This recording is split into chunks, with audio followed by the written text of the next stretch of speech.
They are the richest family in France. But who is really behind the Arnolds? Here's what you need to know. This is Bernard Arnault. He is 75 years old, the richest man in France and the head of a real dynasty managed by the Arnault family. His children, Delphine, Antoine, Alexandre, Frédéric and Jean Arnault, are competing to take over the reins of France's most flourishing company, LVMH. LVMH is a giant empire. With a market capitalization of more than $464 billion in March 2024, the French company is one of the top 20 largest companies in the world, ahead of Coca-Cola, L'Oréal, and Samsung. In 2023 alone, the group achieved a turnover of $86 billion, and the empire is constantly evolving as every year more than 100 LVMH-owned stores are opened all over the world. The company, known for its luxury brands such as Louis Vuitton, Dior, and Givenchy, actually owns more than 70 iconic brands in several fields. In total, LVMH is divided into 5 sectors: leather goods, which represent 39% of its business, wines and spirits, with world-famous brands such as Moet and Chandon and Chateau Cheval Blanc,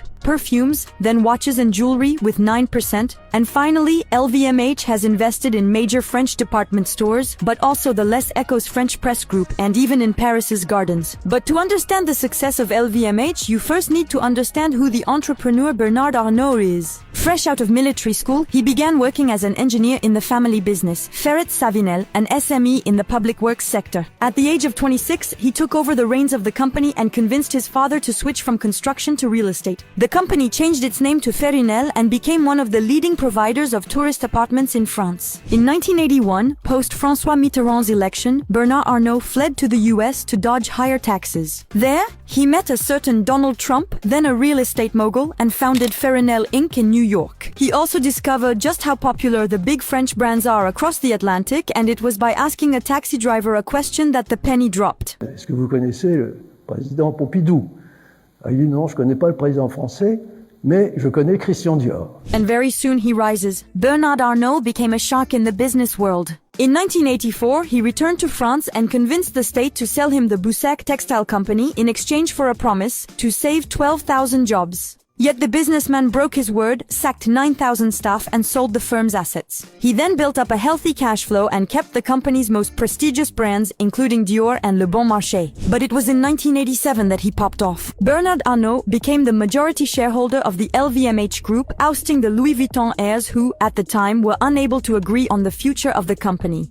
He continued with takeovers, strategic purchases, swiftly creating the world's biggest luxury empire. Alongside LVMH, he created an investment fund specializing in technology. He supported and invested in the creation of innovative startups such as Spotify, Netflix, and Airbnb. But Mr. Arnault is a man of many talents and also a significant art collector. He built the Louis Vuitton Foundation, launched in 2014, displaying his private collection. A much criticized investment since it is the state and therefore the taxpayers, which truly means us, who financed 80% of the future museum thanks to a series of tax benefits. Total cost of the operation, 800,000 euros. But what also angers some French people and politicians is that Bernard Arnault pays less than 14% tax in France. A French weekly newspaper revealed that in 2019, France's richest entrepreneur declared an income of around 280 million euros and paid only 45 million euros in taxes, when he should have paid almost 3 times that amount, or 130 million euros. Not content with these revelations, Bernard Arnault has forbidden his 6 children and heirs from speaking to the newspaper and 6 other independent media outlets that closely monitor the activities of the Arnault family.